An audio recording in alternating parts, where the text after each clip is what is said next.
Welcome back to Motors and Medicine. On today's episode, I'm going to be discussing the use of a foam pad with your Bronco to put underneath the soft top and above a bikini top if you have it.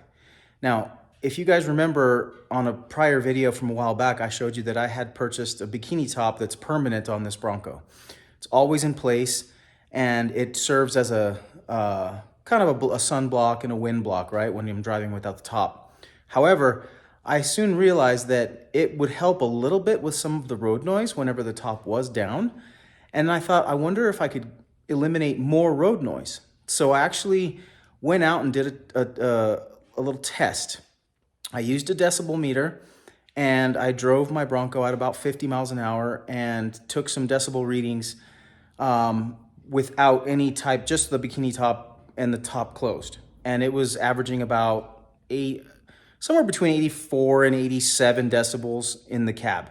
But it peaked at about 87 decibels, which is fairly loud, and that's at 50 miles an hour. So what I ended up doing was I purchased this piece of foam that you see behind me. This foam is exactly 5 by 4 feet, and that's the exact dimensions of the top section of the Bronco where the top goes. And so I thought, I'm gonna try this and just insert this foam in between the soft top and the bikini top and then just close it, and you don't see it because it's hidden by the bikini top. But then I went ahead and test drove it again with the foam on, and I'm gonna show you in the video that those readings were closer to about 79 to 80, but it was about between 5 and up to 7 decibels lower inside the cab, driving down the same stretch of road at the same speed. So I am convinced that the foam actually helps do quite a bit of sound deadening because, as you guys know who have soft tops, the noise can be pretty radical at times. And before I did the bikini top, it was even louder. But now that I've got the foam up in there, I'm just going to use it now during the winter time because it'll act as not only a sound deterrent, but also it'll also help with keeping the cab warmer. And I imagine in the summertime would probably keep it cooler just because the heat won't be penetrating as easily. But I'm gonna just kind of demonstrate what it looks like with it closed. Now you guys can see open, and I'm gonna show you the bikini top and how that looks. And I'll go ahead and open this door.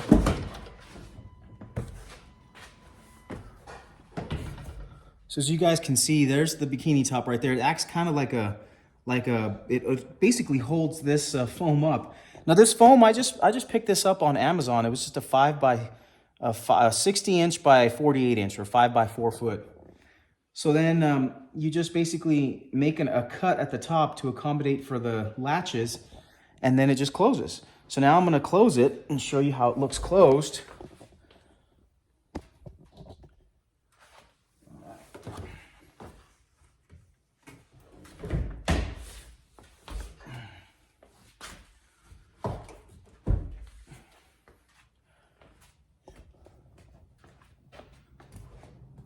So as you can see here inside the cab, you can only see a tiny bit of foam right there. But outside of that, the bikini hides everything else. And it just really makes the inside of the cab a whole lot quieter. So now that I'm realizing now that I love the soft top, I would never even think twice about buying a soft top just because it's so versatile, it's easy to work with, and it's a whole lot easier to take the top off with the soft top or put it back all the way compared to a hard top. But I will say that having the foam in place has made a huge difference with just overall noise, insulation, hearing my stereo a lot easier, being able to have conversations at freeway speeds, that sort of thing. So if you guys have a soft top and you happen to buy a bikini top for it and leave it on, you could potentially put a piece of foam in between the top and the bikini and sandwich it in between, and it'll be a nice insulating sound deadening device as well as helping with temperature inside the cab. So hopefully you guys found that bit of information useful, and I'm gonna insert these two videos, the before and the after, and you guys will be able to tell. I shot one in the afternoon, and I think the other one earlier in the day, but on the same street with the same amount of traffic, same speed. And I definitely noticed a difference in with the foam and without the foam. I definitely noticed a difference on how high the decibels would peak. Like I said, it peaked at about 87 without the foam, and it peaked at about 81, 82, something like that with the foam. So about, I would say, an average of 5 decibels lower with the foam in place, which is pretty significant when you consider that once you hit 95 decibels, you start to get hearing loss and anything above that. And I haven't tested this at freeway speed, but I imagine it would be pretty loud without the foam. Now I'm hoping that with the foam, it's much quieter. So we'll see how that ends up working out. But hopefully you guys can use this information. If you like this video, give it a thumbs up. If you haven't subscribed, please do so to help the channel grow. And on the next video, we'll get into another, either an install, or I'm thinking maybe a comparison video. We'll go from there, we'll see. But until then, this is Motors Medicine signing off. Thanks.